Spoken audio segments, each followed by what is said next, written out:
centrale de leur parti sur le territoire. 2,7 millions d'euros, c'est la somme que va investir la ville de Grollet dans les rénovations de son centre-ville.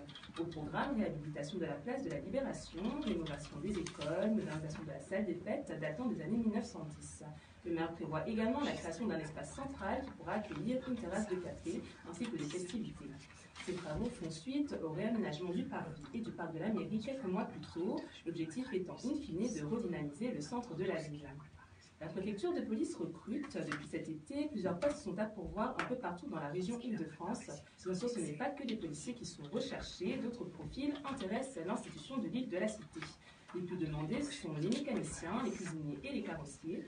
Petite particularité, les conditions de recrutement. Aucun diplôme n'est obligatoire. Le choix des candidats se fait sur concours d'entrée, dossier de candidature, plus une épreuve pratique. Une seule exigence tout de même, avoir la nationalité française. Et pour conclure ce flash, plusieurs grosses surprises vous attendent sur la départementale 14. Entre Péry-en-Vexin et Saint-Pierre-sur-Epte, 12 hérissons géants ont pris place sur le bas-côté de la route. Non, Jurassic Park ne s'installe pas dans le Vexin, ce sont les statues de l'artiste Pierre Marcel. À l'aide de matériaux de récupération, il a réalisé ces hérissons dans un but artistique mais aussi environnemental. Il dénonce le sort des nombreux animaux qui meurent sur les routes, faute d'attention des conducteurs, dont les hérissons qui tendent aujourd'hui à disparaître. En attendant, les 12 hérissons resteront exposés jusqu'au 18 septembre. Merci Loulé, à tout à l'heure, midi 10 pour un autre point sur l'actualité proche de chez vous. Merci d'avoir été avec nous, 7h-9h, c'est la matinale. Il est 7h30, je cède ma place à l'émission Le Bar de l'économie, présentée par Florence Sueur. Très très bonne émission.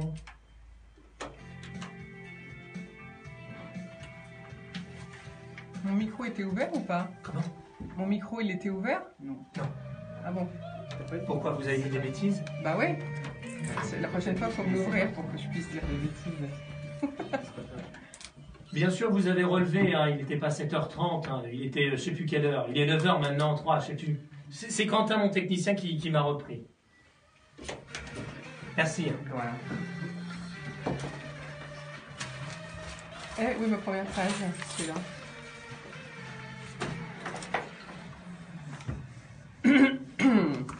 Bon, vous êtes tous prêts? Voilà. C'est parti.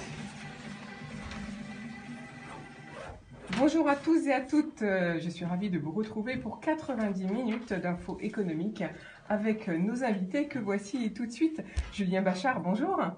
Bonjour Florence et bonjour à tous les auditeurs. En octobre dernier, vous êtes élu maire de la ville de Saint-Gratien en Val d'Oise. Vous succédez à Jacqueline Eustache-Brignot, élue sénatrice à cette époque-là. À 32 ans, vous êtes le plus jeune maire du Val d'Oise, comme le furent d'ailleurs Hugues Portelli, maire d'Ermont et président actuel de l'Union des maires du Val d'Oise, ou bien encore Alain Richard, sénateur du Val d'Oise. Mais cela fait déjà 10 ans que vous faites de la politique, car en 2008, vous démarriez votre premier mandat comme simple conseiller municipal. En 2014, vous devenez adjoint au maire. On peut dire donc que vous avez une expérience certaine. Politiquement, vous êtes membre des LR, les Républicains. À vos côtés, Rémi Deluca, bonjour. Bonjour Florence, bonjour à tous. Et Vincent Fioretti, bonjour. Bonjour à tous. Tous les deux, vous êtes les cofondateurs de la société Le Panier d'à côté, une start-up créée en 2017 qui propose des produits alimentaires et cosmétiques locaux ou artisanaux. On en saura tout, tout à l'heure, lorsque l'on vous permettra de présenter tous vos produits et ce que vous faites. Bien sûr, aujourd'hui c'est mercredi, la chronique à rage d'Olivier Carré sera présentée avant 10h. Et puis à 10h, place à notre rubrique Comprendre le monde. Nous retrouverons Pascal Boniface, directeur de l'Institut de Relations internationales et stratégiques, qui reçoit aujourd'hui Laurence Louer, professeure à Sciences Po et chercheur au CERI, qui travaille sur schisme et politique. Et elle vient parler de son dernier livre, Sunnites et chiites, histoire politique d'une discorde. Mais donc, soyez avec nous sur 98 FM ou par Internet, idfm.fr, ou encore en vidéo live via notre page Facebook, sur la page IDFM Radio Anguin, pour ces 90 minutes passionnantes. En attendant, on part tout de suite pour notre pause musicale et on va écouter, je vous propose Feder avec Breeze. Après, pour les pauses, donc c'est vous maintenant qui me donnez les titres et les chansons. Michael Jackson, Z. Non, non, faut tout Je vais vous les noter. me donner les trucs.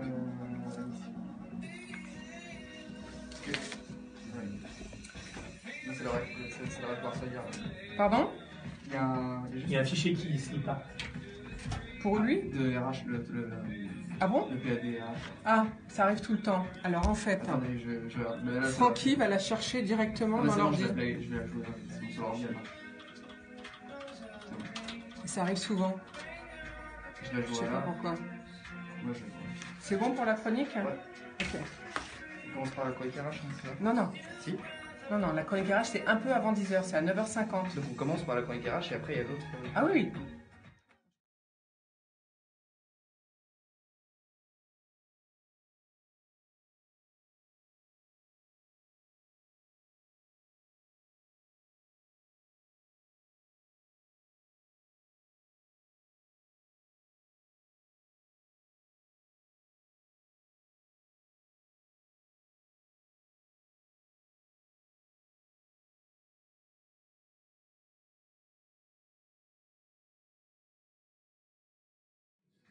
Donc il nous reste 1 minute. Dans 1 minute, on reprend l'antenne.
Voilà, sur EDFM, vous venez d'entendre Feder avec son titre Breeze. On retrouve tout de suite pour 90 minutes d'économie Julien Bachard, maire de la ville de Saint-Gratien, en Val d'Oise, Rémi Deluca et Vincent Fioretti, les cofondateurs de la société Le Panier d'à côté. Alors, le premier quart d'heure de l'émission, ce sont les infos à retenir. Voici la première que j'ai choisie, bien sûr, c'est le président de l'Assemblée nationale, François de Rugy, qui abandonne sa fonction pour devenir ministre de la Transition écologique et solidaire. Il prend la succession de Nicolas Hulot, qui, pendant la passation de pouvoir, a déclaré « Mon cher François, je n'ai pas réussi à combler cette ligne de faille entre deux cultures, l'économie et l'écologie. » Et on a vu d'ailleurs les pleurs de Nicolas Hulot. François de Rugy fut le président du parti écologiste, dont il est d'ailleurs le fondateur avec Jean-Vincent Placé et Barbara Pompilly. Il pourrait incarner le compromis recherché par le gouvernement. C'est un pur politique, François de Rugy. Il avait rompu en août 2015 avec Europe Écologie Les Verts en critiquant la dérive gauchiste de ses camarades et leur choix de ne pas participer au gouvernement de Manuel Valls. Alors, qui va le remplacer à la présidence de l'Assemblée nationale? Eh bien, on le saura le 12 septembre, mais sans doute Richard Ferrand, qui est sur les rangs, bien sûr. En attendant, c'est Carole Bureau-Bonnard, vice-présidente de La République En Marche de l'Assemblée nationale, qui assure l'intérim. Est-ce que vous souhaitez réagir, Julien Bachard? Peut-être juste un mot pour dire d'abord le courage de Nicolas Hulot d'avoir démissionné, parce que je pense qu'il avait c'est quelqu'un qui a de vraies convictions sur le sujet, et il s'est rapidement rendu compte qu'il allait avoir des difficultés à faire passer ses idées. Et je pense que c'est assez courageux de sa part, dans un monde où malheureusement la politique, notamment avec Emmanuel Macron, est assez recentrée. Je pense que c'était bien d'aller sur ces questions. Je pense que Nicolas Hulot avait une vraie possibilité, une vraie aura sur ces questions, et que quelles que soient nos opinions politiques, je pense que le développement durable n'est plus un choix, c'est une obligation. Et très clairement, je souhaite que François de Rugy arrive à faire passer des problématiques sur ces questions, parce que c'est l'avenir de la planète qui est en jeu. L'avenir de la planète, l'avenir de nos enfants aussi. En tant que maire, vous allez mettre en place des actions particulières pour protéger l'environnement? Nous en mettons déjà en place. J'étais préalablement maire adjoint en charge du développement durable. Nous avons fait beaucoup sur notamment le tri des déchets. Nous avons généralisé dans toutes les cantines de la ville le compostage, c'est-à-dire que les enfants, à l'heure du repas, pratiquent le compostage avec les restes de cantine. Ça fait que c'est quelque chose de tout à fait pédagogique et qui leur permet ensuite à la maison de promouvoir le compostage, quelque chose d'important. Nous avons eu aussi une démarche parce que nous avons installé un rucher municipal et on sait combien les ruches aujourd'hui sont en difficulté. Le miel, c'est quelque chose d'important. Hein. Les ruches, c'est Einstein qui disait que quand l'abeille disparaîtrait, l'humain disparaîtrait. On se rend compte qu'entre le varroa, qui est une maladie spécifique aux ruches, entre l'attaque de certains frelons asiatiques, et puis également, évidemment, tout l'impact des pesticides qui déstabilisent les abeilles, on a des difficultés à avoir une production, et de nombreux apiculteurs mettent la clé sous la porte dans ces raisons. Donc on a vraiment ces sujets à cœur à Saint-Gratien, et puis évidemment, on porte ces valeurs-là parce qu'elles nous paraissent intergénérationnelles, et que c'est encore une fois l'avenir de la planète qui est en jeu, et on y contribue à notre part. Merci Julien Bachar, je rappelle que vous êtes maire de Saint-Gratien. Alors, seconde info du jour, c'est la ministre des Sports, Laura Flessel, qui a annoncé son départ du gouvernement pour raisons personnelles. En fait, une démission liée à sa situation fiscale, car elle et son mari auraient pris de l'argent de leur société à titre personnel sans le déclarer au fisc. C'est donc Roxana Maracineanu, 43 ans, qui a été nommée hier ministre des Sports. Alors, me direz-vous, qui est Roxana Maracineanu ? Un nom pas évident, effectivement, à prononcer.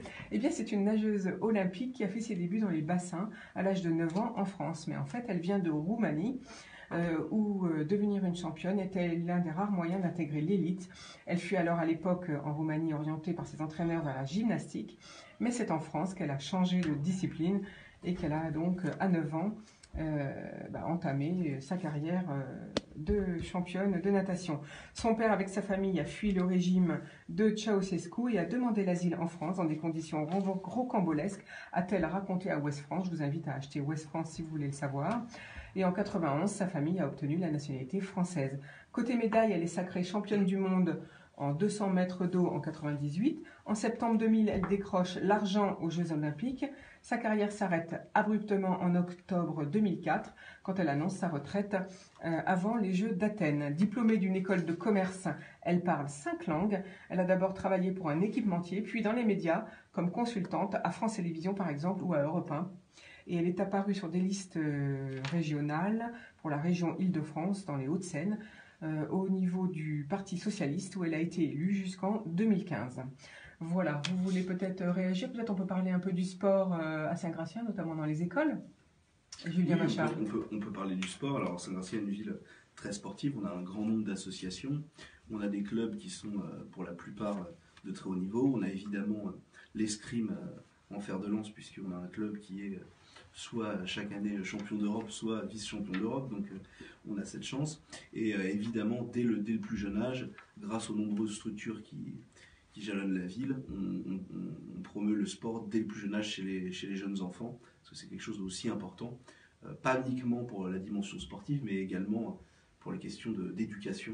Et je pense que c'est aussi par le sport, notamment par le sport collectif, qu'on permet aussi de développer ce sens du collectif, qui le respect d'autrui, par exemple, dans notre société assez important, parce que on construit une société sur ce qui nous rassemble et non sur nos différences.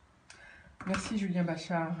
Alors, troisième info du jour, Génération Future, c'est l'association qui vient de publier son rapport Experte 10 sur les pesticides, et justement vous en parliez Julien Bachar, sur les pesticides perturbateurs endocriniens dans l'alimentation. Pour la première fois, il montre que 6 résidus de pesticides sur 10 en Europe se retrouvent dans l'alimentation, et tous sont des perturbateurs endocriniens suspectés. Plus de 66 000 résidus suspectés ont été quantifiés sur les 109 000 quantifiés au total par l'Autorité européenne de la sécurité alimentaire. Il est donc urgent d'agir. Si vous voulez plus d'infos, parce que là évidemment c'est une brève, allez voir sur le site génération-future au pluriel.fr. On va peut-être demander à Rémi Deluca et à Vincent Fioretti, qui travaillent justement dans l'alimentation, s'ils veulent réagir. On voulait dire qu'on parle beaucoup des pesticides dans l'alimentation, mais un peu moins des conservateurs, qui sont tout autant chimiques et néfastes pour notre alimentation. Merci beaucoup d'avoir réagi. Alors, troisième info, eh bien, c'est le Japon touché par le typhon Jebi, je ne sais pas comment il faut le prononcer, qui a plongé l'ouest du pays sous des pluies diluviennes et des vents violents avec des rafales atteignant 220 km/h.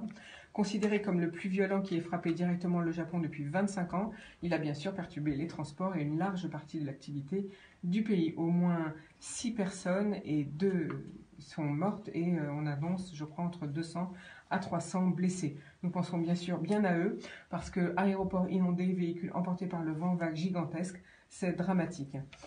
Je ne pense pas que cette info mérite de commentaires, donc je passe à la suivante. Imprimé grâce au son, et oui, les technologies et les chercheurs font des miracles. De nombreuses substances ont une viscosité bien trop élevée pour être imprimées avec une technique de jet d'encre classique. Du coup, des chercheurs de l'université d'Harvard viennent de contourner cet obstacle en utilisant des ondes sonores pour détacher les gouttes plus rapidement. Leur idée, publiée dans le journal Science Advance, consiste à utiliser les ondes acoustiques comme force supplémentaire à la gravité pour détacher la goutte de la buse d'impression, un peu comme on cueille des pommes sur un arbre. En plus, il est possible de varier la taille des gouttes en faisant varier l'amplitude des ondes sonores et donc on peut aussi modifier la trajectoire de la goutte en changeant la fréquence sonore. C'est incroyable. Mais qui ça intéresse, allez-vous dire? Eh bien, tout simplement l'industrie pharmaceutique, la bioimpression, la cosmétique, l'optique, l'alimentaire, la fabrication des circuits électroniques sont quelques-unes des opportunités commerciales. Pour en savoir plus, je vous invite à lire Futura Science sur le net. Je vais terminer les infos du jour avec bien sûr le prélèvement à la source de l'impôt sur le revenu qui sera bien mis en place au 1er janvier 2019, comme l'a annoncé le Premier ministre Édouard Philippe hier sur TF1. Après une semaine de cafouillage gouvernemental sur les enjeux et difficultés liées à cette réforme très controversée, oui, bien sûr, il y a des bugs, nous avons appris récemment dans la phase de mise en place des tests. On se doute bien que tout ne sera pas réglé pour le 1er janvier. Comme on dit hier nos invités, qui étaient le président de la CPME et le président de la CCI du Val d'Oise, pourquoi faire compliqué lorsqu'on peut faire simple? Après tout, le prélèvement automatique directement sur les comptes bancaires des foyers fiscaux, c'était plus simple. Alors, qui est concerné par ce prélèvement? Eh bien, c'est quand même près de 38 millions de foyers. Donc, soyez à l'écoute, soyez attentifs à vos comptes bancaires à partir de fin janvier. Vos impôts seront donc directement prélevés sur les salaires et sur les pensions. C'est ce qu'on appelle un Big Bang fiscal et beaucoup de questions restent en suspens, bien sûr. On annonce déjà, ce matin, des amendements, notamment pour des crédits d'impôt et pour les gens qui font uniquement de l'investissement immobilier à titre locatif. Certains foyers pensent d'ailleurs avoir une forte baisse de leur pouvoir d'achat puisque c'est leur trésorerie qui sera amputée. Donc on espère que ça ne va pas faire plonger la croissance économique. Qu'en pensez-vous, Julien Bachar, de ce prélèvement à la source? Je suis tout à fait d'accord avec vous. Je pense qu'il suffisait de généraliser le prélèvement automatique. Alors après, on aurait pu éventuellement le mettre en adéquation avec les revenus de l'année. Parce que c'est un peu la nouveauté, c'est qu'on va payer les impôts sur l'année N et non pas l'année N-1. Donc on aurait pu juste changer ça et encore une fois, l'État transfère sa compétence puisque en fait, sans jamais le financer, c'est-à-dire qu'il demande aux entreprises de faire en fait son travail et il les aide pas pour autant. Voilà, donc une charge, vous voulez nous dire, donc Julien Bachar voulait nous dire que c'est une nouvelle charge pour les entreprises, les entrepreneurs et pour les collectivités. Oui, puisque vous aussi sur les salaires des employés, les associations. Voilà, sur les salariés de la commune, vous serez obligé également de faire le prélèvement à la source. Exactement. Alors comment ça va se passer si les deux conjoints travaillent? Qui est prélevé finalement? Alors je crois qu'il y a une possibilité, on a la possibilité d'avoir le choix, soit uniquement l'un, soit on peut choisir d'être prélevé individuellement. C'est un choix qui peut se faire. D'accord, donc chaque salarié doit vous dire son choix et vous le faites ou vous ne le faites pas selon ce qu'il veut. Exactement, d'autant plus qu'il peut y avoir la possibilité du taux neutre ou du taux réel. Merci pour cette précision, Julien Bachar. Je vous propose tout de suite une pause musicale. Allez, Michael Jackson avec son titre Bad.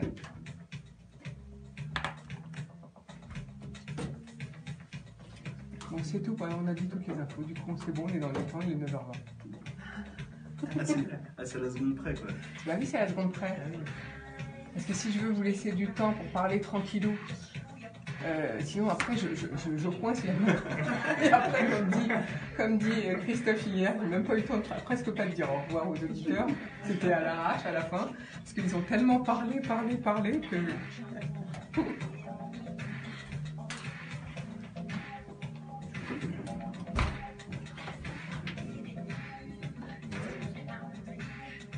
Alors par contre, j'ai oublié de vous demander qui est Rémi, qui est Vincent. Je suis Rémi et c'est Vincent. D'accord. Et du coup, alors nous, on intervient à 45, c'est ça? Oui, un petit peu avant, vers 40, je pense. D'accord. Et ça dure combien de temps? Ça se Ah, passe une comment, bonne ça, dizaine de l'échange? minutes. Une bonne dizaine de minutes. Ça vous va? Ouais.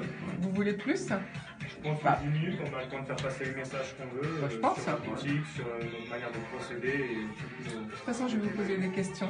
tout. On va voir un petit peu comment ça se passe. Peut-être qu'à 35, on vous passera la parole. D'accord. Quitte à ce que Julien Bachar réagisse après. On va voir. On va voir comment... Mais bon, attendez-vous à entre 35 et 40, vous prenez la parole. Ok. Si on n'a pas le temps, de toute façon, si je vois que le timing est trop court, on fait sauter les pauses musicales. Bah oui, on est dans une émission économique, on n'est pas dans une émission musicale. C'est comme ça que je fais.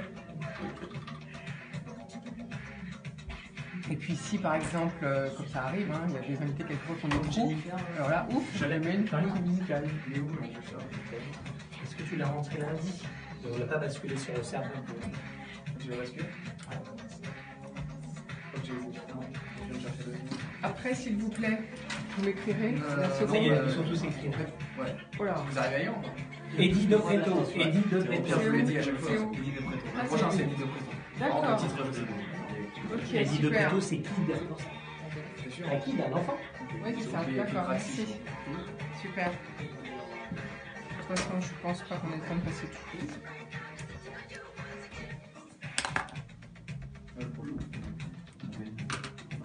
On reprend dans combien de temps? Dans 1 minute 30. 1 minute 30 hein. Ouais. Ah, mais il est très long ce titre. Ah oui, c'est Michael. Ah, c'est cool. Vous connaissez pas Michael Jackson? Si, quand même. Bien sûr que non, personne connaît. Bah oui. C'est le C'est un petit nouveau, c'est c'est un ça. jeune talent. Il chante en anglais, mais en fait, il est français.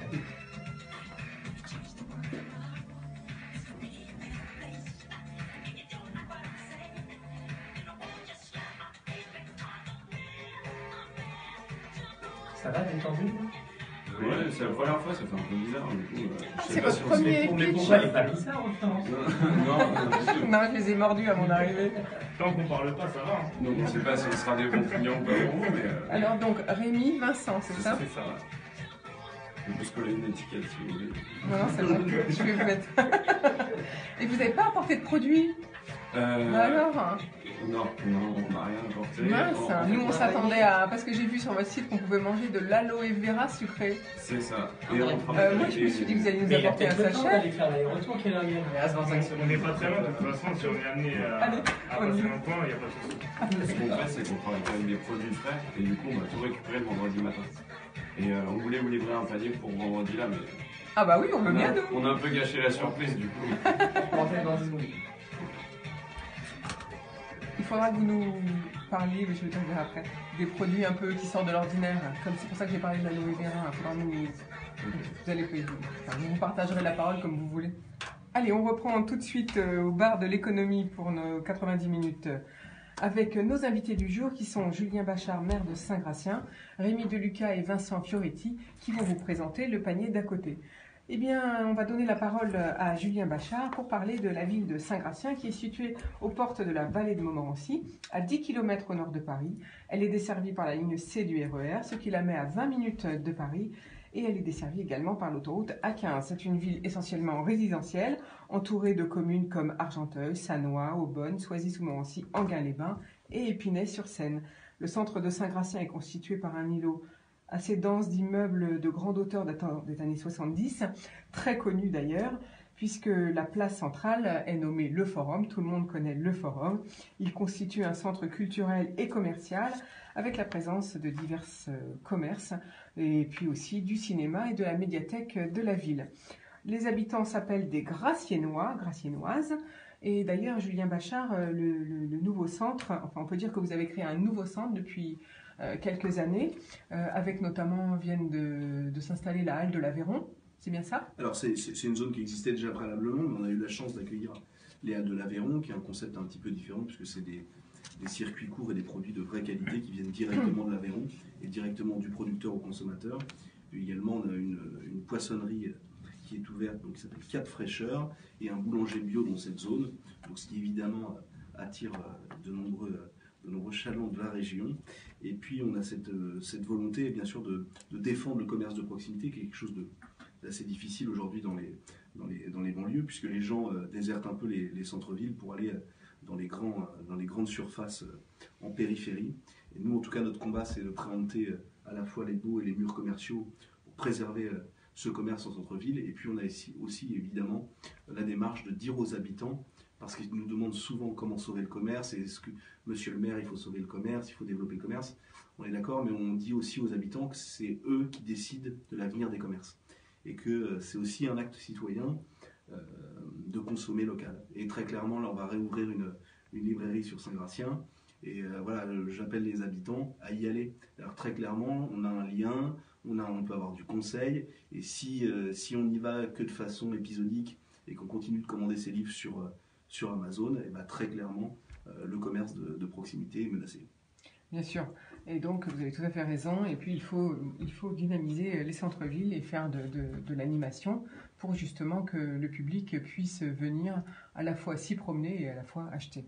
Alors, avant de poursuivre sur la ville de Saint-Gratien, on va peut-être essayer de vous découvrir. Qui êtes-vous? Alors, vous êtes un enfant du Val d'Oise finalement? Oui, je suis un enfant du Val d'Oise. Je suis né à Soisy-sous-Montmorency. J'ai toujours vécu à Saint-Gratien. J'ai fait toute ma scolarité à la fois maternelle, primaire à Saint-Gratien, le collège à Saint-Gratien et le lycée à Enghien. Donc j'ai plutôt un parcours très valdoisien. Mais alors, à quel âge avez-vous décidé de faire la politique? Alors, j'ai adhéré à mes 18 ans. À l'époque, c'était à Dès votre majorité, tout de suite? Voilà, où j'ai milité comme militant, coller les affiches, distribuer les tracts. Et puis ensuite, Jacqueline m'a proposé de rentrer sur sa liste en 2008 et je suis devenu conseiller municipal. Donc vous êtes un passionné finalement de la politique? Passionné de la chose publique et puis passionné de ma ville et de son territoire. Voilà, donc en fait, finalement, maintenant, ça devient votre métier, puisque vous avez abandonné votre métier de conseiller en communication. Alors, c'est pas vraiment un métier en soi, mais très clairement, si on veut se consacrer complètement à sa ville, une ville de 21 000 habitants, je pense qu'on ne peut pas cumuler une activité professionnelle et être clairement à 100% en proximité avec les habitants. Alors, en tant que jeune maire, est-ce que l'on se donne des objectifs pour sa ville ?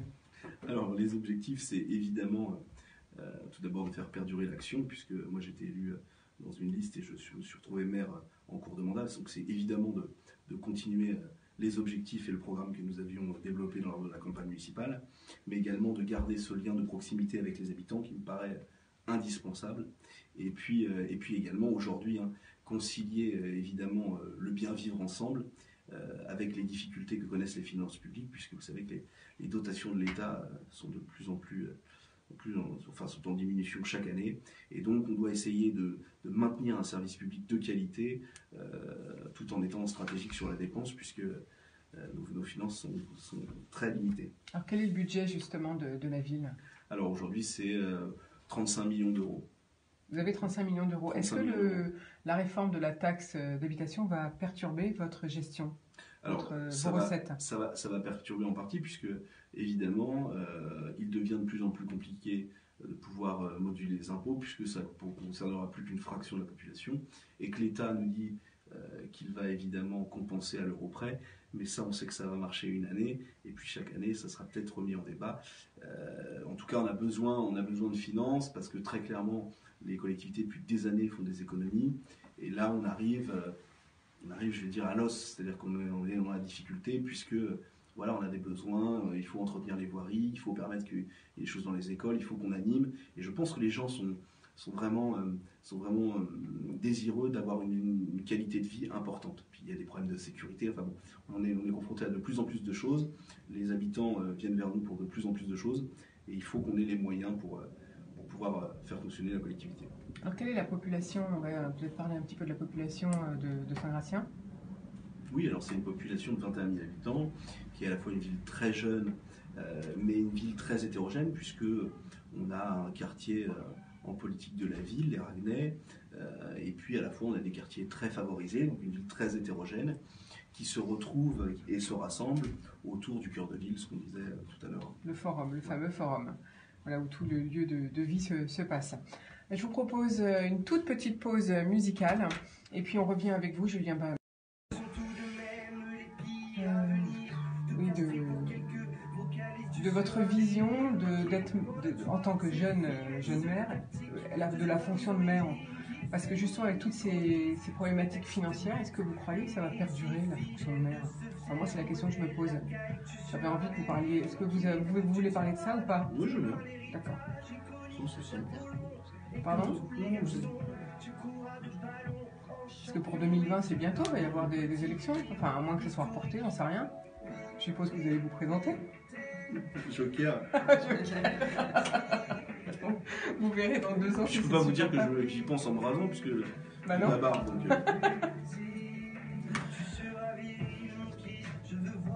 Vous verrez si vous ferez comme Laura Flessel et Nicolas Hulot, vous verrez si c'est trop lourd. Ah non.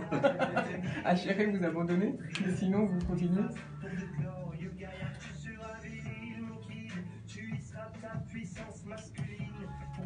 Voilà, on va parler de ça. Après, on parle de l'actualité régionale, puis après l'actualité de la ville. C'est bon, hein? Ou il y avait d'autres choses que vous voulez dire? Non, c'est parfait. Ça vous va? C'est le temps de parole au canard. Ça dure combien de temps ce Il reste 1 minute 15. On va encore courir. Ah oui, ça passe très vite. Hein. Non, moi j'avais fait qu'une fois, mais c'était dans les anciens locaux. Ah oui, c'était avenue de Ceinture. En fait, c'est le fondateur de la radio, avait créé des studios dans ses sous-sols, et la radio était... voilà. Et là, on est dans une maison qui appartient à la ville d'Anguin-les-Bains, qui prête à la radio. Du coup, c'est le deuxième passage en radio. Julien, Non, parce que j'en avais fait un 3e. D'accord. J'avais fait 2 en fait à à IDFM. l'ancienne, ouais. Une il y a très longtemps. Bah, et une il y a après, moins ce qu'il longtemps. faut, c'est...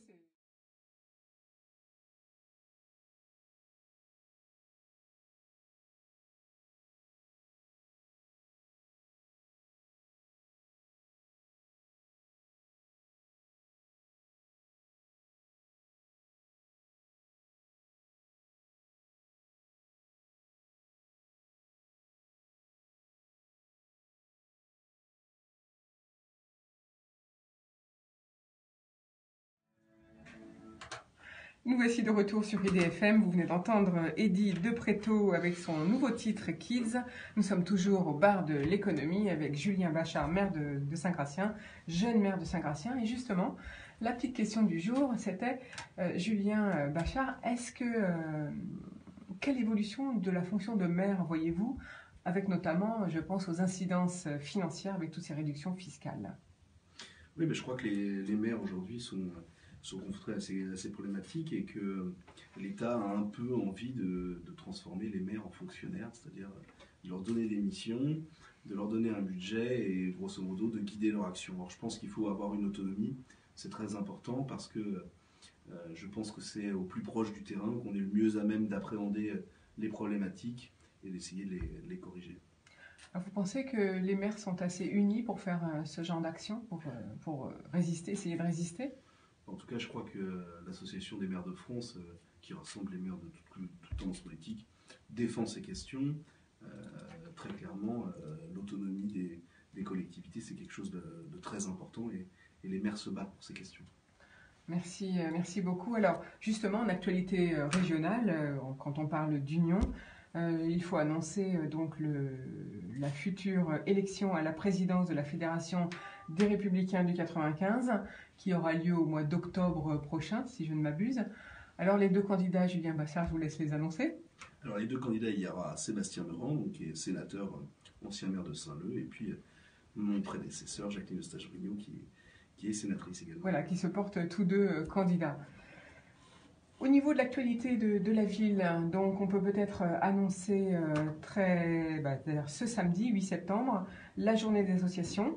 Donc là, je suppose que vous invitez tous les Graciennois à venir découvrir et rencontrer les associations sportives, culturelles, créatives. Exactement, et ce sera de 10h à 18h au Forum. Au Forum, donc ça s'appelle sinon Place François Truffaut, si on veut trouver Exactement. avec le GPS. On va peut-être donner le téléphone, si on veut des renseignements, il faut appeler le 01 39 89 24 42. Autre actualité de la ville, eh bien, c'est la vague de jeux qui arrive sur Saint-Gratien le 15 septembre, samedi en 8. Rendez-vous là l'après-midi, toujours au forum? Non, là c'est partout dans la ville. Génération Jeux, en fait, qui propose des activités ludiques pour les petits et les grands tout au long de l'après-midi. Donc, voilà. Merci beaucoup Julien Bachard. Alors, autre actualité peut-être que vous voulez annoncer? Oui, juste évidemment, nous avons une actualité un peu spéciale puisque c'est le 100e anniversaire de la Grande Guerre et donc nous avons tout un programme de commémoration sur ce mois de septembre. Ça commence demain soir avec une conférence qui aura lieu donc à 19h au théâtre Jean Marais, toujours au forum. Et donc là, ça sera une conférence évidemment sur cette thématique. Nous aurons ensuite une exposition pendant les journées du patrimoine. Donc ça, c'est les samedis 15 comme Génération Jeux et le dimanche 16 de 10h à midi et de 14h à 18h. Et ça se passe au Château Catinat. Ensuite, nous avons un programme au niveau du cinéma avec plusieurs films. Nous aurons un documentaire au niveau de la médiathèque. Et puis des lectures de paroles de poilus, ce qui est quelque chose d'assez prégnant parce que je pense que maintenant il n'y a plus de poilus. Mais très clairement, c'est important pour les jeunes générations de garder ce devoir de mémoire et de comprendre quelle était l'atrocité de cette grande guerre. Et puis évidemment, la cérémonie le dimanche 11 novembre qui aura lieu à 10h15, la traditionnelle cérémonie. Et ensuite, nous organisons au sein de la salle Georges Brassens, mais ça c'est de l'association du souvenir français, il nous proposera un bal populaire tel qu'ils sont déroulés à l'époque. Voilà, on rappellera donc ces manifestations dans le cadre de la matinale. Christophe vous le rappellera régulièrement. Merci. Merci beaucoup Julien Bachard d'être venu avec nous aujourd'hui. On va tout de suite passer la parole à notre jeune start-up. Donc la start-up du jour, eh bien, c'est Le Panier d'à côté avec Rémi Deluca et Vincent Fioretti. Alors vous avez créé cette start-up l'année dernière, c'est ça? C'est ça, fin mars 2017. Alors que proposez-vous dans votre société? Alors on travaille avec des petits producteurs exclusivement d'Île-de-France, donc dans une démarche locale et artisanale. On propose des produits alimentaires en grande partie et quelques cosmétiques. Donc l'idée, c'est de pouvoir proposer aux clients de commander sur notre site internet pour pouvoir manger à la ville comme s'il était à la campagne. Donc d'une manière très simple, il commande ses produits du lundi au mercredi et il est livré le vendredi ou le samedi. Vous livrez uniquement le vendredi et le samedi en fait? Pour l'instant, on livre uniquement le vendredi et le samedi. Alors votre zone de chalandise, enfin je veux dire, vous pouvez livrer jusqu'où? Quel est le périmètre? Vous êtes installé à Paris, je crois? Exactement. Quel est le périmètre de livraison? On est aux portes de Paris et on livre dans toute l'Île-de-France. Toute l'Île-de-France. En fait, vous êtes vraiment une société qui se veut régionale. C'est ça. Alors pour l'instant, parlez-nous un petit peu des produits. Quel type de produit? Moi, j'ai découvert un produit que je ne connaissais pas. C'est en allant sur votre site, bien sûr. C'est l'aloe vera sucré. Ça se mange, l'aloe vera? Exactement, ça se mange. Alors on aurait pu vous parler des pommes de terre, des pommes, des poires et tout ce qui se fait de plus banal en Île-de-France, mais on a découvert pas mal de choses, des producteurs qui transformaient justement de l'aloe vera pour la rendre consommable. On a des producteurs de safran. Historiquement, dans le parc du Gâtinais, on a les plus grands safraniers qui ont été un petit peu oubliés avec l'émergence du safran du Maghreb, mais on a le meilleur safran quasiment du monde qui se trouve en Île-de-France. En Île-de-France. Donc vous avez trouvé un producteur de safran en Île-de-France. C'est ça. Et du coup, on peut avoir accès à ce safran grâce à vous. Exactement. Alors, par rapport à, comme c'est quand même, vous êtes une jeune société, puisque ça vous avez 1 an d'existence, vous êtes encore en recherche de producteurs? On est en constante recherche de producteurs et c'est ce qui est amusant pour nous, c'est de jouer le jeu, d'aller chiner dans tous les coins de l'Île-de-France des producteurs qui sont assez originaux ou plutôt simples pour proposer nos salades, nos pommes de terre, comme je vous l'ai dit, ou du miel, du bon miel. Monsieur le maire en parlait tout à l'heure. On travaille avec un apiculteur qui se bat pour avoir chaque année son miel d'excellente qualité et c'est assez compliqué vu qu'il perd pas mal de ruches et d'abeilles à cause des pesticides qu'on trouve dans nos champs. Bien sûr. Alors on va peut-être un petit peu détailler quand même les produits. Donc vous avez dit des légumes, des fruits, vous avez parlé de cosmétiques. Donc on a des produits frais déjà dans un premier temps, des légumes, des fruits, des fromages, des œufs. On va avoir des produits secs comme du miel, des tisanes. On a quelques boissons, quelques jus de pommes, jus de poire, on a quelques bières et quelques cosmétiques aussi. Alors, quelle est la règle pour devenir, pour que les producteurs puissent être vendus? Est-ce que, par exemple, vous faites tout bio ou de l'agriculture raisonnée? Comment vous procédez? Alors justement, on ne veut pas fermer la porte à une agriculture en question. On essaye de proposer un produit bio et raisonné. Pour travailler avec les producteurs, en général, on a 3 étapes, c'est-à-dire qu'on se rend chez eux, on discute énormément avec eux, on visite leur exploitation et ensuite on goûte les produits. Donc on goûte nous-mêmes et on fait goûter à nos proches. Avant de travailler un producteur, on a besoin vraiment d'avoir une relation de confiance, puisqu'après c'est ce qu'on va retrouver avec nos clients qui vont acheter chez nous, c'est cette confiance qui est transmise, entre guillemets, c'est une passation de confiance de nous aux clients. Est-ce que vous avez quelques producteurs qui sont en Val d'Oise? Parce qu'il y en a beaucoup en Val d'Oise. On a quelques producteurs qui sont dans le Vexin justement, des bières, des huiles, des moutardes. D'accord, on peut citer des noms, non? Oui, la ferme de la brasserie, la ferme de la distillerie et l'huilerie avernoise. D'accord, et donc là on trouve quel type d'huile alors? Alors, on va trouver de l'huile de tournesol, de l'huile de colza, de l'huile de sésame toasté, ou des huiles un peu plus spécifiques comme la cameline, la nigelle, l'œillette. Ah oui, très bien. Donc tout ça c'est sur votre site, c'est détaillé C'est ça. sur votre site. Alors comment ça marche si maintenant je suis consommateur et que je souhaite commander? Comment faut-il procéder? Alors aujourd'hui c'est assez simple, vous créez un profil sur le site internet et comme disait mon collègue, on a la possibilité de faire la commande du lundi au mercredi pour avoir une livraison de produits extra frais le vendredi. C'est à savoir que les produits qu'on va livrer l'après-midi, le vendredi après-midi, ont été récoltés pour les produits les plus fragiles le vendredi matin et pour les produits qui sont un peu plus résistants, type betterave, pommes de terre, la veille au soir. Ah oui, donc c'est vraiment du frais, super frais. C'est ça. Bravo. Et donc, combien ça coûte, en fait, en moyenne? Si vous avez une petite année d'existence, est-ce que vous avez déjà des paniers moyens? Comment ça se passe? On a des paniers moyens, c'était notre premier axe de développement d'ailleurs, de faire un panier accessible. C'est-à-dire que pour 20 €, chaque semaine on propose un panier avec un fromage, une boîte d'œufs et 3 à 4 kilos de légumes dans un panier. Donc c'est des paniers qui coûtent en réalité 22 €, ils sont remisés à 20 € pour pouvoir, si vous voulez, rendre accessible à tous le fait de bien manger.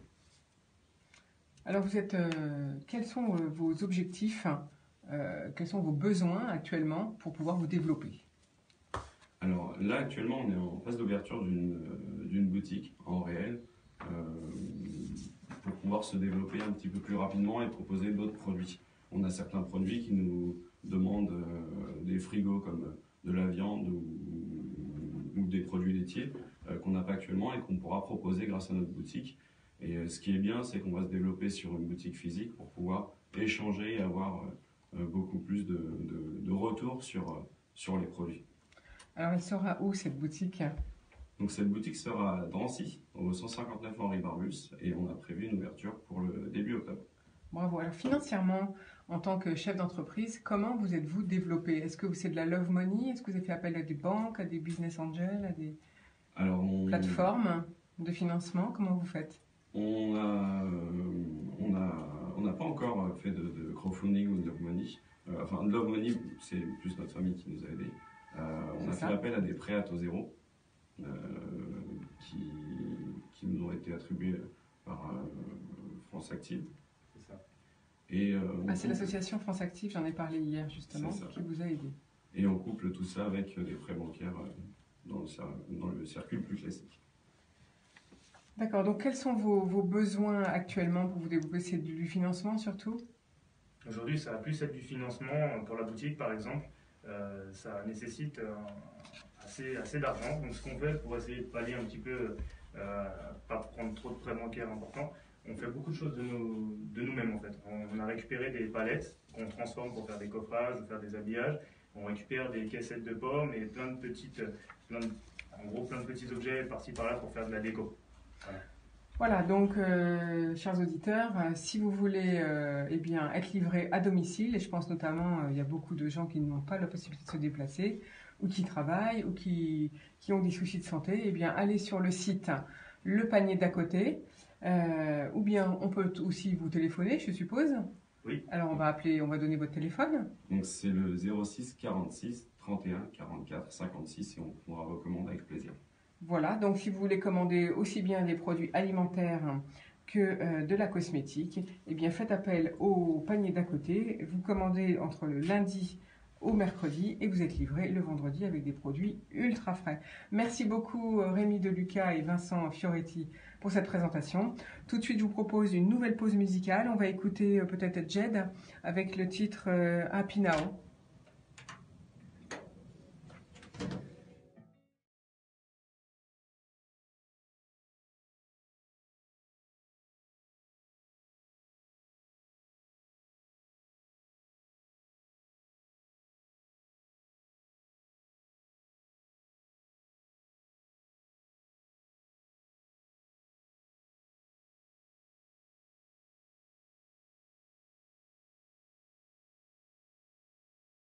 Parce que sinon ça va faire comme hier, on va encore être à l'arrache.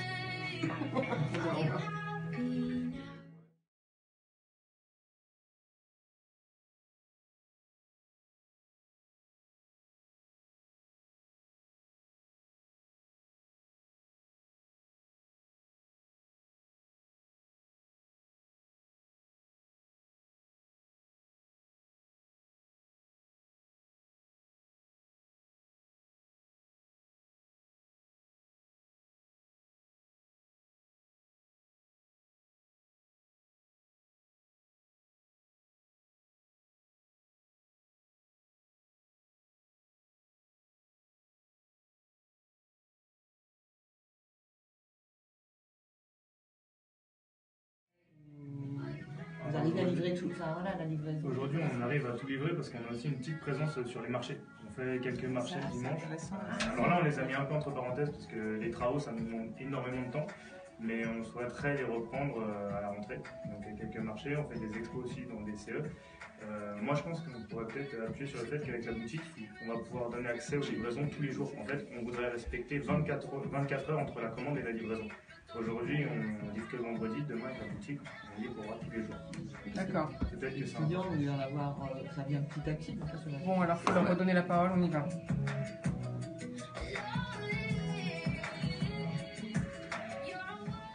Alors sur EDFM, c'était donc Jed avec son nouveau titre Happy Now. Nous sommes en compagnie de Rémi Deluca et Vincent Fioretti pour le panier d'à côté, la start-up du jour. Alors on était en train d'expliquer que vous alliez créer une boutique, mais en fait avant vous faisiez les marchés. Alors maintenant c'est fini pour le moment? Alors pour le moment on les a mis en stand-by le temps de faire les travaux. On va les reprendre courant octobre, pardon. Donc on fait deux marchés, un marché à Saint-Mandé aujourd'hui et un marché à la Varenne-Saint-Hilaire. Avec la boutique, justement, on va se donner la possibilité de pouvoir livrer en 24 heures. Donc on pourra commander du jour au lendemain finalement. C'est ça. Et pas forcément attendre le vendredi d'avoir son panier. Exactement, parce qu'on a des gens qui préfèrent prendre des petits paniers assez régulièrement. Merci beaucoup pour cette précision. Tout de suite, c'est l'heure de notre chronique RH. On retrouve Georges-Olivier Carré. Bonjour Olivier. Bonjour Florence. Pour reprendre ces chroniques, je vous propose un thème fondamental, la raison d'être. L'humanité se trouve à la croisée des chemins. Le terrorisme, le réchauffement climatique, les inégalités sociales croissantes sont des indicateurs qui révèlent que nous sommes de plus en plus déconnectés des autres, du monde et de nous-mêmes. Cet état collectif de déconnexion où nous sommes arrivés provoque une crise qui commence à en réveiller certains. Nous sommes nombreux à être prêts pour le changement et la transformation. De plus en plus de personnes se posent la question de ce qui est vraiment essentiel pour vivre. On peut se poser les questions suivantes. Pourquoi sommes-nous sur Terre? Quelle est notre raison d'être? Et comment la vivre concrètement? Notre monde est un tissu de relations. C'est vrai pour la matière, qui n'est qu'un réseau de particules. C'est vrai pour notre société. C'est vrai aussi pour la nature de l'être humain, de son corps, de son cerveau et de ses pensées. Ces questions se posent donc au niveau de l'individu, des organisations, des nations et de l'humanité tout entière. Comment définir la raison d'être et comment la mettre en action? Je ne saurais pas vous apporter de vérité fondamentale sur ce sujet. Je ne pourrais que vous parler de mes expériences et poser quelques questions. Je crois que tout être humain est porteur, dès sa naissance, d'une raison d'être, d'une mission qui va s'affirmer au fil des ans pour éclore après l'adolescence. Cette raison d'être est le plus souvent inconsciente, même si elle se manifeste souvent par les comportements, les jeux et les goûts des enfants.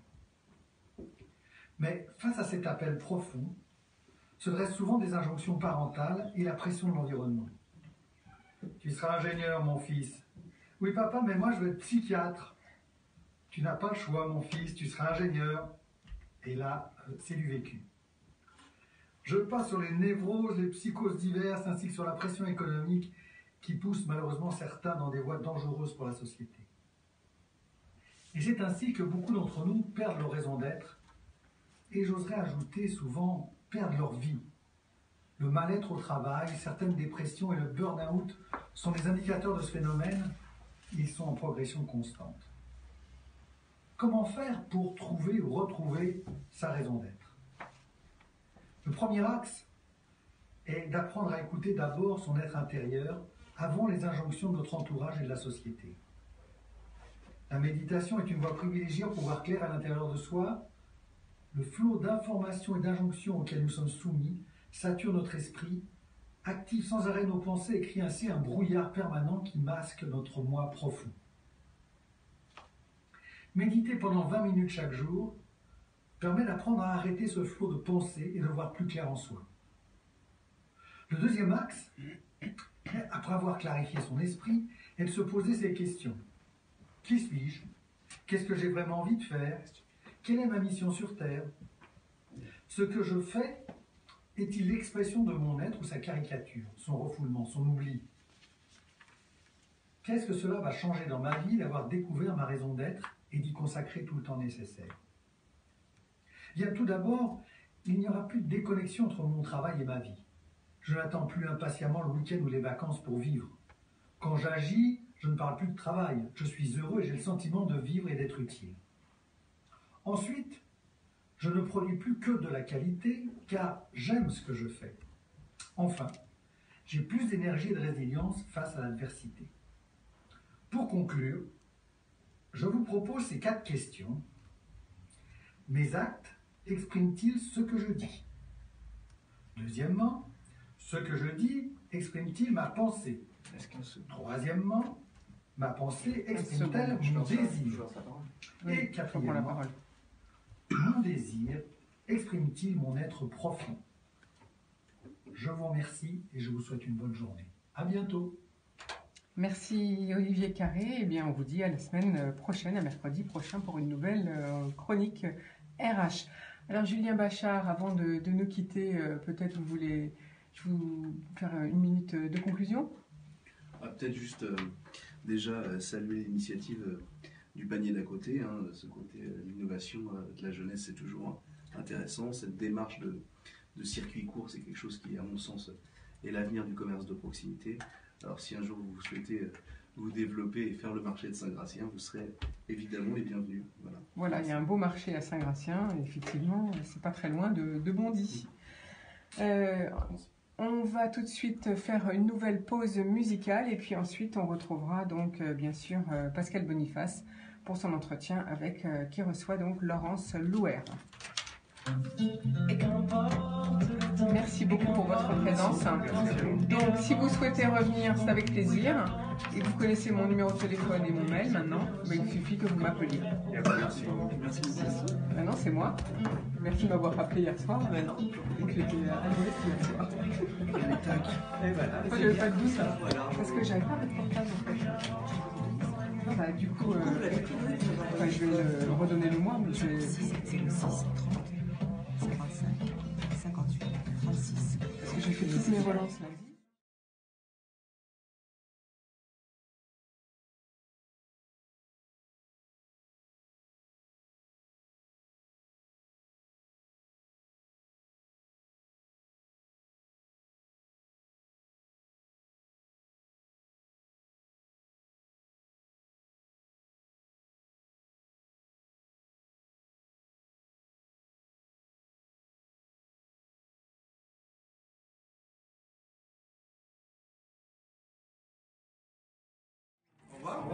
plaisir. Au revoir. Au revoir, Bonne merci. journée à vous.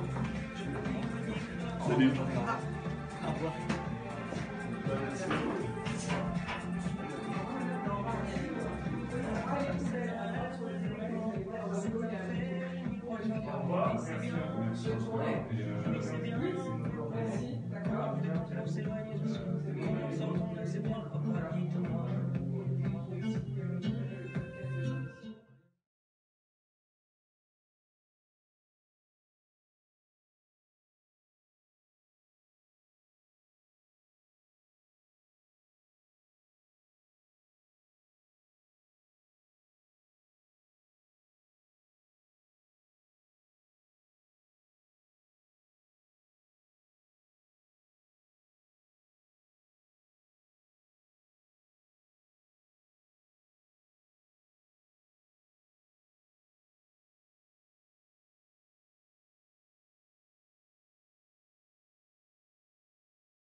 Sur IDFM, nous venons de vous faire entendre Boulevard désert avec son nouveau titre Je me dis que toi aussi, un très joli titre. On va retrouver tout de suite Pascal Boniface, directeur de l'IRIS, l'Institut de Relations Internationales et Stratégiques, qui reçoit Laurence Louer. Alors, qui est Laurence Louer? Eh bien, c'est une professeure à Sciences Po, chercheure au CERI, qui est docteur diplômée en philosophie, en sociologie et docteur en sciences politiques. Ses travaux portent sur les politiques de l'identité et les questions d'ethnicité au Moyen-Orient. Elle travaille également sur les politiques sociales et de l'emploi dans les monarchies du Golfe. Ses recherches portent sur chiisme et politique, sur les citoyens arabes d'Israël, sur la transformation de l'État-providence dans les monarchies du Golfe, sur les minorités politiques de l'identité au Moyen-Orient. Mais aujourd'hui, Pascal Boniface la reçoit pour parler de son dernier livre, Sunnites et chiites, histoire politique d'une discorde. Bonjour Pascal. Bonjour, je reçois aujourd'hui Laurence Louer, qui est professeure associée à Sciences Po et chercheuse au CERI, le Centre d'études des relations internationales. Elle vient de publier Sunnites et chiites, une histoire politique d'une discorde aux éditions du Seuil. Peut-être, Madame Louer, au début, pour situer un peu le problème, quelle est cette grande différence que l'on entend souvent évoquée dans les médias, mais dont l'origine n'est pas vraiment connue par tous, de cette différence dans le monde musulman entre sunnites et chiites? Quelles sont les racines historiques de cette différence? Alors au départ, il s'agit d'une querelle de succession après la mort de Mahomet. La majorité des musulmans pensaient que Mahomet n'avait pas désigné de successeur et que donc c'était aux compagnons de Mahomet de se consulter entre eux, de négocier entre eux lequel succéderait à Mahomet, ce qui s'est effectivement passé. Donc au fond, le califat, c'est-à-dire le calife, c'est le successeur de Mahomet. Au départ, c'est une institution oligarchique qui est contrôlée par les plus proches compagnons de Mahomet qui se sont mis d'accord entre eux pour le successeur. Les chiites, en revanche, pensaient que Mahomet avait désigné explicitement son successeur et que ce successeur devait être Ali ibn Abi Talib, qui était à la fois son cousin, un très très proche compagnon et l'un vraiment des premiers convertis à l'islam, et aussi son gendre. Il avait épousé la fille de Mahomet, Fatima. Et au-delà de ça, donc au départ une querelle politique, on pourrait dire une querelle de faction, s'est affirmé assez rapidement quand même deux conceptions, se sont affirmées deux conceptions assez différentes du pouvoir politique légitime, puisque les sunnites reconnaissent un calife, et on pourrait dire que l'institution du califat s'est au fur et à mesure sécularisée, au sens où le calife est un leader politique, légitimé par une idéologie religieuse, certes, mais il n'a pas de qualité extraordinaire. Alors que pour les chiites, l'imam, Ali, le premier d'une lignée de 12 imams qui aurait dû succéder directement à Mahomet, était un être extraordinaire qui avait accès à des secrets divins, si vous voulez. Et c'est cette capacité d'avoir accès à des sens cachés du message divin, eh bien, se transmet en fait au sein de sa lignée. Et alors comment s'est opérée la première division, les premiers combats? Comment cette différence s'est structurée à la fois de façon religieuse et politique? Alors politiquement, pendant très longtemps, on peut dire jusqu'au Xe, XIe siècle, des mouvements qui se réclamaient de l'imam Ali, qu'on ne pouvait pas encore vraiment appeler chiite. Donc ces différents mouvements ont quand même représenté la principale force de contestation du califat. Il y a eu de nombreuses guérillas et révoltes chiites, mais qu'on pourrait appeler à cette époque plutôt alites, c'est-à-dire de gens qui se réclamaient, enfin qui se définissaient comme étant des partisans de Ali. Mais en même temps, parallèlement, on constate que notamment à partir du 8e siècle et du 6e imam Ja'far, c'est quand même opéré un processus de convergence dans les méthodes d'élaboration du droit religieux qui divergent assez peu d'ailleurs de nos jours. Et puis, au fur et à mesure, l'imama se transforme, si vous voulez, en une sorte d'institution d'enseignement et de guidance religieuse et perd de sa dimension politique, si vous voulez. Et tout ça est parachevé avec la disparition mystérieuse du 12e imam au 9e siècle. Un grand moment fondateur qui a encore des conséquences aujourd'hui, c'est vraiment l'établissement du chiisme comme religion d'État au début du XVIe siècle par la dynastie safavide qui construit un empire dans ce qui est grosso modo l'Iran d'aujourd'hui. Pourquoi ces fondateurs? D'une part parce que c'est la première fois que le chiisme devient à son tour une religion officielle. Avant, ce n'était qu'une religion communautaire parce que les chiites n'avaient pas eu accès au pouvoir politique. Ali ibn Abi Talib était devenu le 4e calife, il avait régné très très peu de temps et après lui, ses descendants n'ont jamais exercé de pouvoir politique et la plupart d'entre eux ont même renoncé explicitement au pouvoir politique. Donc, si vous voulez, le sunnisme et le chiisme à ce moment-là deviennent deux religions officielles, c'est-à-dire des religions qui légitiment des États. Mais au sein des États, c'est ça qui fait la différence. Tout à fait, c'est ça. Et donc, le chiisme devient une religion officielle. Et en plus, on va dire la construction étatique safavide, elle se fait en miroir de la construction étatique ottomane. Les deux empires se construisent en miroir l'un de l'autre, les Ottomans se présentant comme les défenseurs du vrai islam sunnite, tandis que les Safavides incarnent... Et donc il y a à la fois, en fait, c'est plutôt le politique qui a conduit à une structuration de la différence religieuse. Au départ, c'est une opposition d'État, avec ensuite une structuration de l'opposition religieuse. La rivalité entre États était déterminante. Elle a énormément fait évoluer le chiisme, elle a clarifié les doctrines chiites. On voit que c'est vraiment au contact de l'État safavide déjà qu'une hiérarchie cléricale chiite s'est structurée on va dire, clarifier les doctrines chiites. Et donc c'est vrai que le politique a été tout à fait déterminant, aussi bien dans le sunnisme que dans le chiisme d'ailleurs, ça a eu une influence déterminante sur le contenu des doctrines. Vous écrivez que pourtant, dans ces interactions, sunnites et chiites n'ont pas toujours été en conflit ouvert. Donc, est-ce que vous pensez que ça devient irréversible après le début du XVIe siècle, ou qu'il y a eu toujours, y compris après, des interactions entre les uns et les autres? Les interactions ont toujours été présentes et la ligne de clivage est là, mais c'est pas pour autant qu'elle dégénère en conflit, si vous voulez. Ce qu'on constate, c'est qu'il y a eu quand même beaucoup de processus d'imitation réciproque. Le 6e imam, Ja'far al-Sadiq, que je mentionnais, en est un exemple. Et ce qui est d'autant plus intéressant avec cette figure, c'est que c'est quelqu'un qui décide d'avoir de bonnes relations avec le califat abbasside. Il place ses proches à la cour du calife et essaie de constituer en fait une espèce de groupe de pression, d'influence chiite au cœur du pouvoir. Et ces gens-là auront par la suite un rôle tout à fait déterminant après la disparition du 12e imam dans la perpétuation du chiisme en tant que communauté, en tant que doctrine. Pouvez-vous revenir sur ce 12e imam, l'imam caché, qui est effectivement un élément important de la discorde entre chiites et sunnites? Oui, alors le 12e imam, d'après les chiites, a disparu en 874. D'après les historiens occidentaux, il n'a sans doute jamais existé, il n'est sans doute jamais né.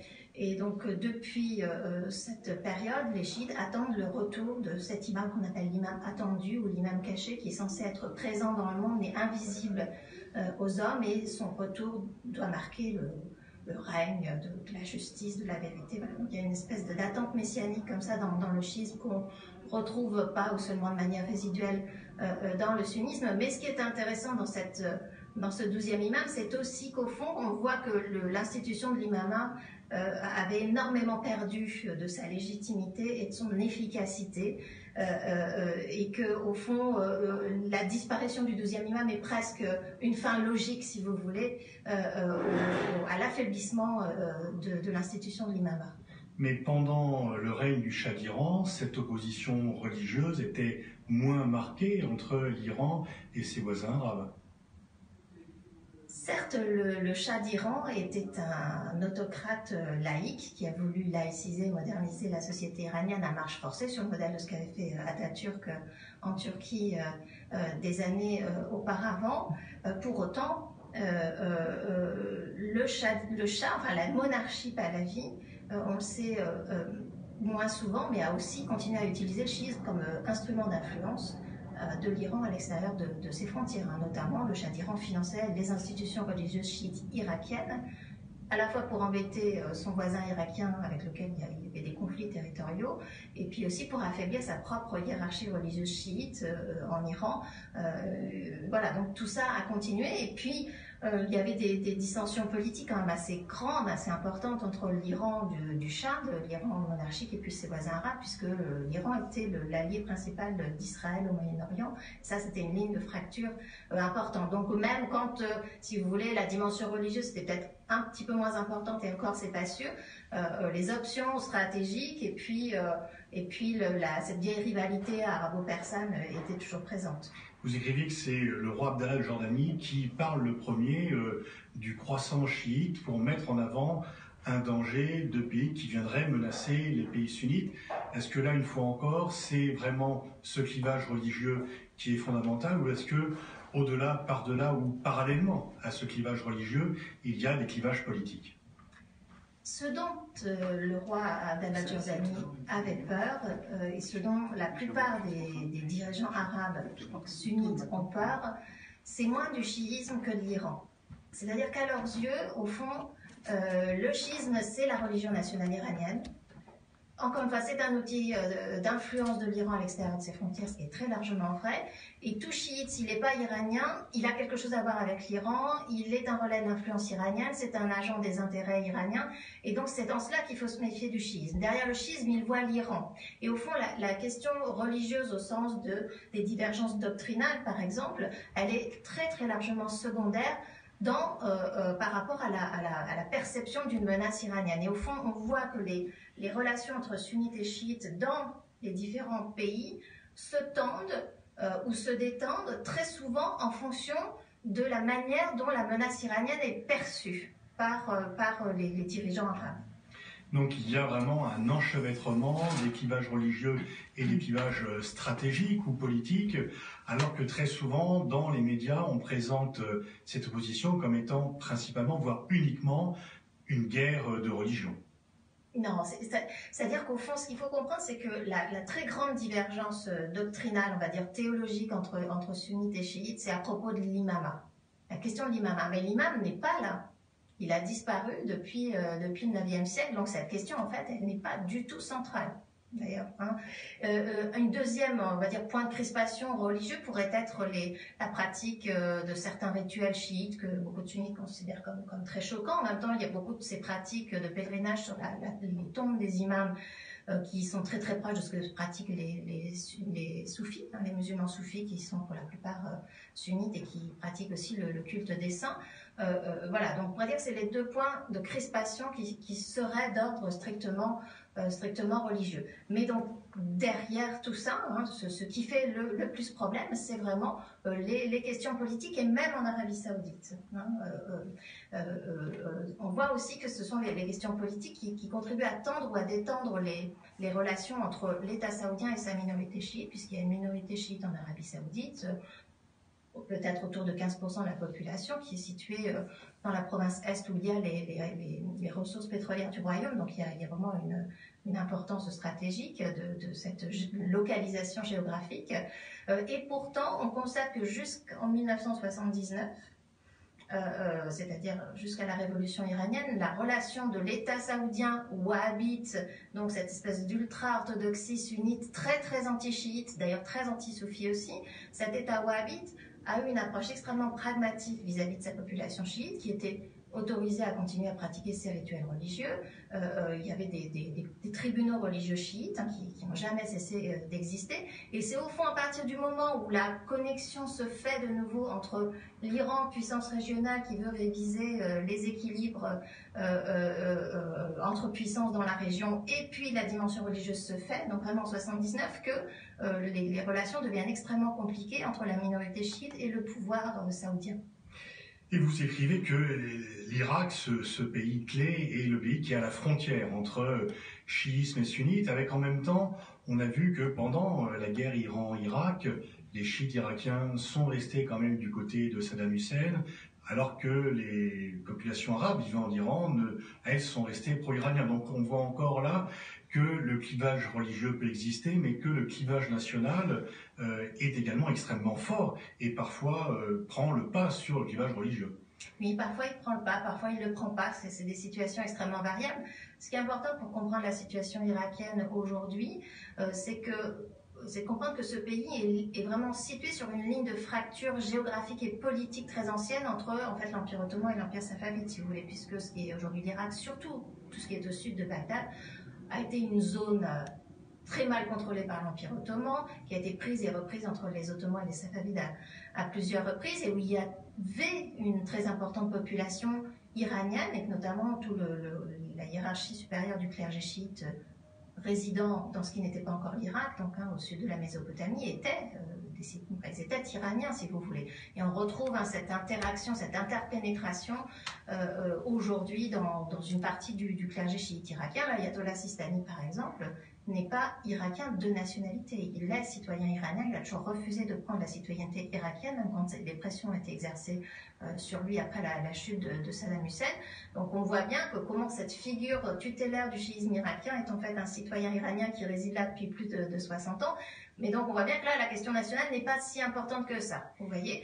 Et puis c'est vrai que durant la guerre Iran-Irak, alors que l'ayatollah Khomeini escomptait que la majorité des soldats de l'armée irakienne étant chiites, eh bien, il y aurait beaucoup de soldats qui basculeraient dans le camp de la révolution islamique. Ça ne s'est pas du tout passé comme ça. Ce qui montrait bien qu'en effet, dans ce conflit territorial, c'est bien les allégeances, enfin les allégeances nationales, les identités nationales qui ont dicté les allégeances politiques, alors même que la minorité chiite avait quand même été victime déjà de massacres de masse, de discrimination depuis plusieurs décennies. Et vous écrivez dans votre livre que les sunnites irakiens, qui ont donc dominé le pays en représentant moins de 20% de la population du temps de Saddam Hussein, environ 17% de la population, mais qu'ils se sont révélés sunnites une fois qu'ils ont perdu le pouvoir et qu'ils ont retrouvé un statut de minorité dans leur propre pays, alors qu'auparavant ils n'avaient pas conscience, écrivez-vous, qu'ils étaient sunnites, du moins ne le mettaient-ils pas en avant. Tout à fait. Alors ça, c'est l'analyse très fine d'un auteur qui s'appelle Fana Haddad, qui donc analyse ces tensions confessionnelles en Irak et qui montre très bien dans une logique qu'on retrouve partout finalement. C'est que les gens qui sont majoritaires d'une manière générale ne perçoivent jamais leur spécificité. C'est toujours les autres qui sont différents. Et c'est quelque chose qu'on retrouve en Irak, mais aussi dans d'autres minorités sunnites, dans d'autres pays, à Bahreïn par exemple. En Iran aussi, les sunnites, même quand ils sont en situation de minorité arithmétique, si vous voulez, dans un contexte national spécifique, ne se perçoivent que rarement en tant que minorité et se structurent rarement en tant que minorité, car ils s'imaginent comme faisant partie de la majorité des musulmans, en effet, puisque 90% des musulmans sont sunnites, et ils ont énormément de mal à se structurer en communauté, c'est-à-dire vraiment à s'organiser en communauté minoritaire, alors que les chiites font ça très bien. Et au Pakistan, le fondateur du régime, Jinnah, et puis celui qui a incarné et qui a d'ailleurs donné à ce pays l'arme nucléaire, Bhutto, étaient en fait chiites sans faire leur coming out, sans le dire publiquement. C'est quand même une situation très particulière. Oui, c'est-à-dire qu'au fond, dans un pays où les sunnites sont majoritaires. Ils sont très largement majoritaires et où, au fond, l'idéologie nationale pakistanaise, au départ, était fondée sur ce qu'on appelle un nationalisme musulman, où l'islam était conçu comme une appartenance nationale, aveugle aux différences doctrinales, notamment.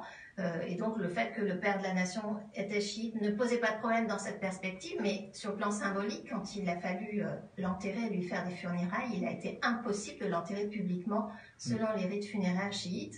car encore une fois, spontanément, on va dire, les Pakistanais se représentaient cet islam national générique comme étant de l'islam sunnite. Qui fait partie de l'identité, qui est le fondement même de ce pays.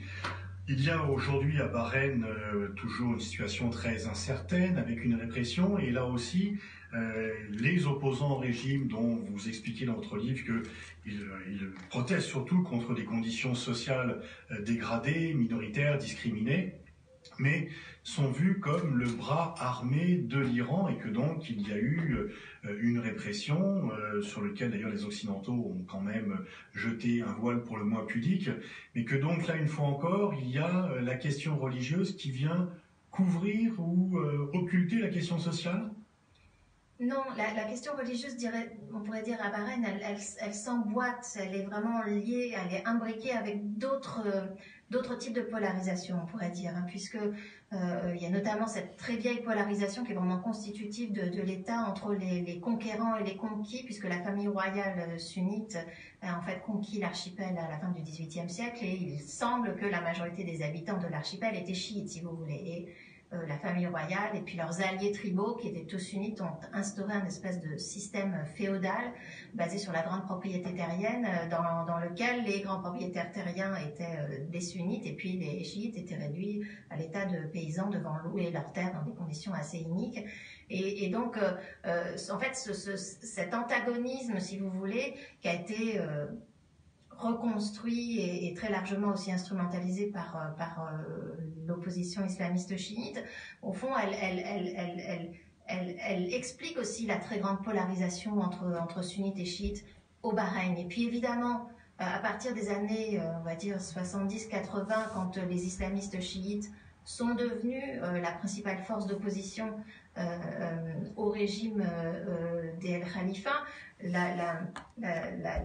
je dirais, le clivage s'est de nouveau renforcé, avec là une dimension vraiment spécifiquement religieuse, et avec un discours de l'opposition qui consistait à dire bon, ce régime n'est pas vraiment islamique, donc il faut le remplacer par un régime vraiment islamique, mais en plus c'est un régime qui est étranger, hein, qui est allogène, si vous voulez, à l'ordre social authentique, qui devrait être un ordre chiite.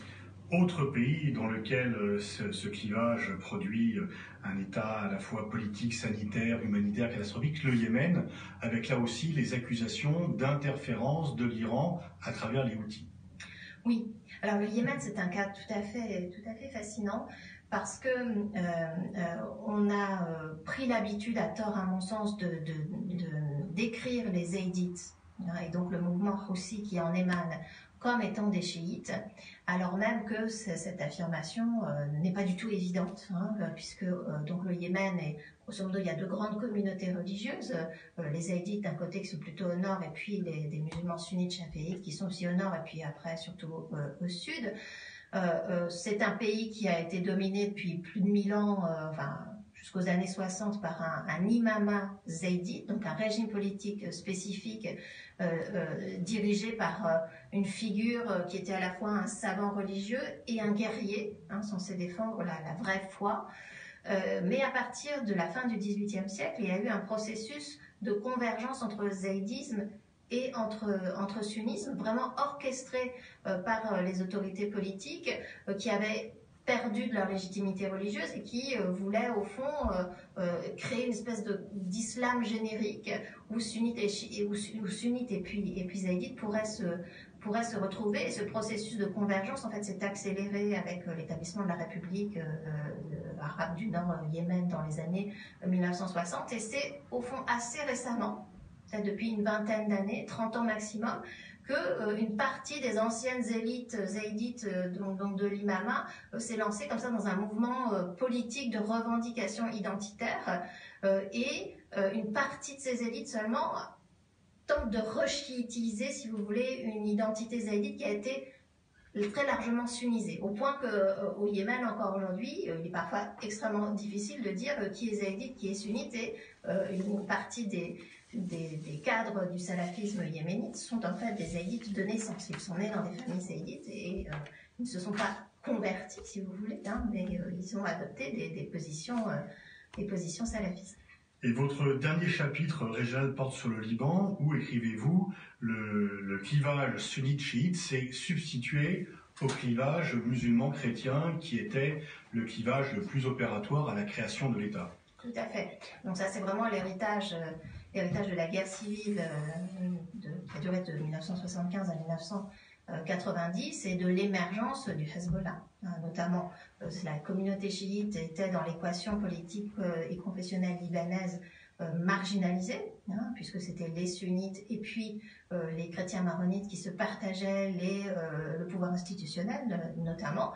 Et puis, au fond, la guerre civile a permis à la communauté chiite, qui entre-temps était devenue la communauté démographiquement la plus nombreuse, eh bien, de se doter comme ça d'un représentant politique extrêmement puissant qui est devenu aujourd'hui tout à fait incontournable, donc qui est le Hezbollah, qui jouit, il faut le dire, alors qui ne pénètre pas l'État, enfin, qui s'est construit presque comme un État dans l'État, dans la société libanaise, et qui assume officiellement de ne pas vouloir gouverner le Liban, qu'il estime de toute façon être un pays ingouvernable et corrompu, mais en revanche, ça s'applique, si vous voulez, à développer des structures para-étatiques, aussi bien militaires, culturelles, sanitaires et autres. Et on voit désormais, avec notamment la démission du Premier ministre Hariri annoncée à Riyad, qu'au Liban, ce qui n'était pas le cas auparavant, il y a une intervention syrienne, il y avait une intervention israélienne, et maintenant il y a une sorte de duel par proxy interposé entre l'Iran et l'Arabie Saoudite en Iran. Tout à fait. Au Liban. Oui. Alors, tout ça, c'est vrai que ça a contribué à la fois rendre l'équation sunnite-chiite tout à fait centrale et puis aussi à approfondir la fracture. C'était que les Syriens, au fond, avaient quand même réussi à maintenir une espèce d'équilibre entre les différentes communautés, puisqu'ils avaient leur relais. Ils avaient été appelés par les chrétiens initialement. Tout à fait, ils avaient été appelés par les chrétiens, c'était les relais traditionnels, c'était les patrons traditionnels des sunnites au Liban, et ils sont devenus, voilà, ils avaient d'excellentes relations évidemment avec le Hezbollah et encore plus avec la milice et le parti politique Amal. Et c'est vrai que le fait que les Saoudiens soient devenus, au cours des années 1990, les principaux patrons, on va dire, de la communauté sunnite, a fait que de nouveau, au Liban, une espèce de guerre d'influence par procuration entre l'Arabie Saoudite et l'Iran, eh bien, se joue à travers les relations entre les sunnites et les chiites. Merci Laurence Louer. Je renvoie à la lecture de votre livre Sunnite et chiite, une histoire politique d'une discorde. Ça vient de paraître aux éditions de Seuil et c'est très franchement indispensable par rapport à ce que l'on entend généralement sur ce clivage. C'est à la fois très précis, très détaillé et très accessible. Merci Laurence Louer. Merci à vous. Merci Pascal Boniface et merci à Laurence Louer d'avoir été avec nous sur IDFM. Donc on rappelle son livre Sunnite et chiite, histoire politique d'une discorde aux éditions du Seuil. Je rappelle également que Laurence Louer est professeure à Sciences Po et chercheure au Centre de recherche international. Elle est diplômée en philosophie, sociologie et docteur en sciences politiques. Merci Pascal. On vous retrouve donc mercredi prochain pour notre rubrique à 10h, Comprendre le monde, tous les mercredis. Alors demain, eh bien, on vous retrouvera au bar de l'économie. Nous parlerons économie de la musique et métier de la musique, avec notamment la Fondation Royaumont et puis le syndicat de la facture des instruments de musique. En attendant, on va se quitter en musique, bien sûr, avec Jennifer pour son nouveau titre, Notre Idylle. Et